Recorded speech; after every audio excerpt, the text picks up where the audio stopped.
सास ने बहुओं को सबक सिखाने के लिए उठाया ऐसा कदम, सुनकर सब तंग रह गए। नमस्कार दोस्तों, रिश्तों की स्टोरी चैनल पर आप सभी का स्वागत है। माया देवी ने आंखें खोली और बिस्तर पर बैठकर अपने कंधों को सहलाया। उम्र के साथ उनके कंधों में दर्द अब उनका पुराना साथी बन चुका था। हर सुबह की तरह उन्होंने धीरे से अपने कंधों की मालिश की और फिर लकड़ी की पुरानी अलमारी के पास रखी अपनी चप्पलें पहनकर बाहर निकली। घर का आंगन आज खामोश था। आमतौर पर इस वक्त तक रसोई से मिट्टी के चूल्हे की हल्की सी गंध और बर्तनों की खनक सुनाई देती थी, लेकिन आज सब कुछ ठहरा हुआ सा था। माया देवी ने आंगन पार किया और रसोई की ओर बढ़ी। वहां चूल्हा ठंडा पड़ा था, मटके का पानी अछूता था और लोहे की कढ़ाई में रात का बचा हुआ खाना वैसे ही रखा था। माया देवी ने भौहें सिकोड़ते हुए सोच में पड़ गई। क्या बात है, आज तो दोनों बहुएं कहाँ गायब हैं। उनके बड़े बेटी की पत्नी कुसुम हमेशा सुबह तड़के उठकर रसोई संभाल लेती थी। छोटी बहू रीना भले ही देर से उठती थी, लेकिन कुसुम की मेहनत से घर का काम कभी रुका नहीं था। आज का यह सन्नाटा माया देवी को अखर रहा था। उन्होंने कुसुम के कमरे की ओर कदम बढ़ाए। दरवाजे पर हल्की सी खटखट के बाद भीतर से एक कमजोर सी आवाज आई, अम्मा अंदर आ जाइए। माया देवी ने दरवाजा खोला तो देखा कुसुम बिस्तर पर लेटी थी। उसका चेहरा पीला पड़ गया था और आंखों में थकान साफ झलक रही थी। क्या हुआ बेटी? माया देवी ने चिंतित होकर पूछा। कुसुम ने धीमे स्वर में कहा, अम्मा रात से तबीयत कुछ ठीक नहीं है।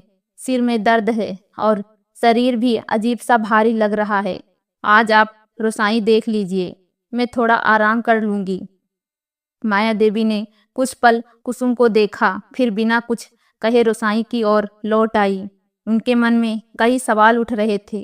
कुसुम की तबीयत तो कभी इतनी खराब नहीं हुई कि वह रसोई छोड़ दे, और रीना, वह तो अभी तक बिस्तर पर ही होगी। रसोई में पहुंचकर माया देवी ने चूल्हा जलाया और जल्दबाजी में कुछ आलू के पराठे और चाय तैयार की।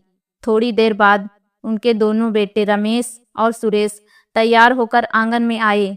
रमेश ने पराठे देखकर नाक सिकोड़ी, अम्मा ये क्या, आज बस यही रात नाश्ता? कुसुम कहाँ है? सुरेश ने भी तपाक से कहा, हाँ अम्मा, ये तो रोज का नाश्ता है। दीना को तो छोड़िए, वह तो हमेशा देर से उठती है, लेकिन कुसुम भाभी ने आज क्या किया? माया देवी ने गहरी सांस ली और कहा, रमेश तुम्हारी पत्नी की तबीयत ठीक नहीं है, और सुरेश तुम अपनी पत्नी को कहो कि सुबह जल्दी उठकर रसोई में हाथ बटाए। कुसुम तो बीमार है, लेकिन रीना को क्या हुआ? सुरेश ने नजरें चुराते हुए कहा, अम्मा रीना को भी रात में थोड़ा बुखार सा था, वो भी आराम कर रही है।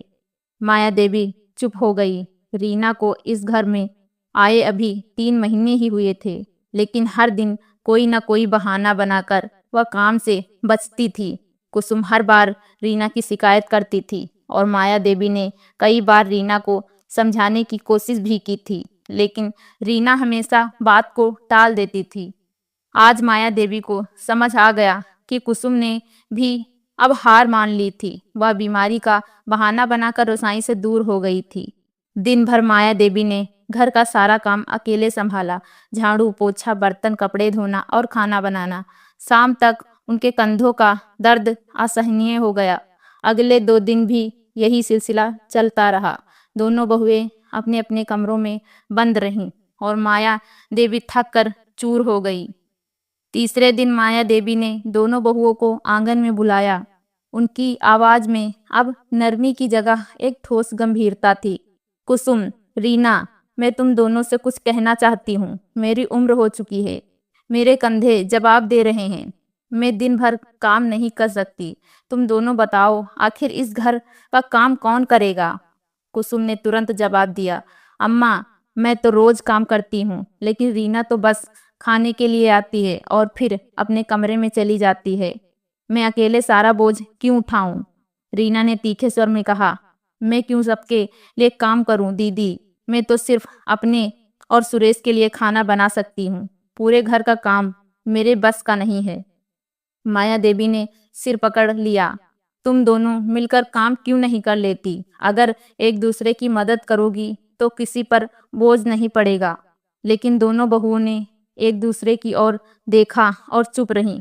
कुसुम का कहना था कि रीना बहाने बनाती है और रीना का कहना था कि वह अकेले सारा काम क्यों करे। अगले 2 दिन भी यह तमाशा चलता रहा। दोनों बहुएं कहने लगी, अम्मा आप तो रसोई संभाल ही लेती हैं, बाकी काम के लिए बाई रख लीजिए। माया देवी का सब्र अब जवाब दे रहा था। उन्होंने सोचा था कि 2 बहुओं के आने के बाद उन्हें काम से राहत मिलेगी।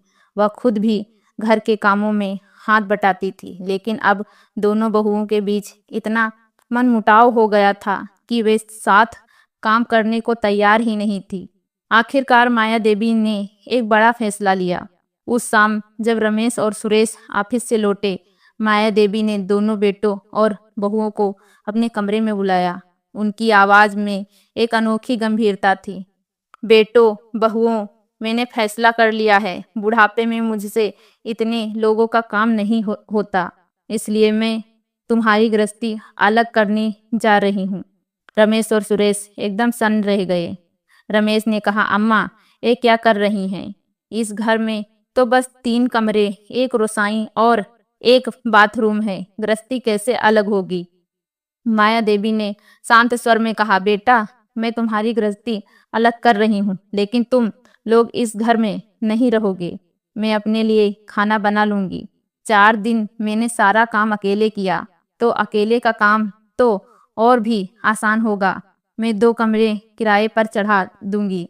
किराएदार अपनी रसोई अपने कमरे में बनाएंगे और बाथरूम साझा करेंगे। तुम लोग अपना इंतजाम कहीं और कर लो। यह सुनकर चारों के चेहरे लटक गए।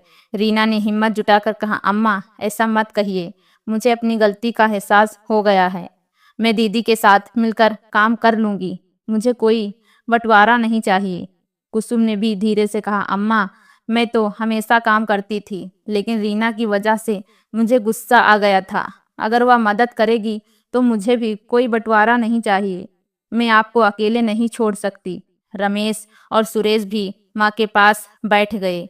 सुरेश ने कहा, अम्मा अगर आप हमें घर से निकाल देंगी तो लोग क्या कहेंगे? हमारी पत्नियों से अब कोई गलती नहीं होगी। रमेश ने भी कहा, अम्मा हम आपके बिना नहीं रह सकते, प्लीज ऐसा फैसला मत लीजिए। माया देवी मन ही मन मुस्कुराई। उनकी योजना काम कर गई थी। उन्होंने गंभीर स्वर में कहा, ठीक है, अगर तुम लोग मिलकर काम करोगे तो मैं कुछ सोच सकती हूँ, लेकिन आगे से कोई तमाशा नहीं होना चाहिए। संयुक्त परिवार का मतलब है एक दूसरे का साथ देना। अगर तुम लोग झगड़ते रहोगे तो ना शांति रहेगी ना सुख। उसके बाद दोनों बहुएं रसोई में चली गई। उन्होंने आपस में बात की और काम का बंटवारा कर लिया। उस रात माया देवी को गर्मा गर्म रोटियां, मसूर की दाल और भिंडी की सब्जी मिली। उनका मन खुशी से भर गया। उस दिन के बाद घर में कभी काम को लेकर कोई झगड़ा नहीं हुआ। कुसुम और रीना ने समझदारी से काम बांट लिया और माया देवी का बुढ़ापा सुख और शांति से कटने लगा। दोस्तों, माया देवी ने सही समय पर सही कदम उठाकर अपने परिवार को एकजुट कर लिया। यह कहानी हमें सिखाती है कि परिवार की ताकत आपसी समझ और सहयोग में होती है।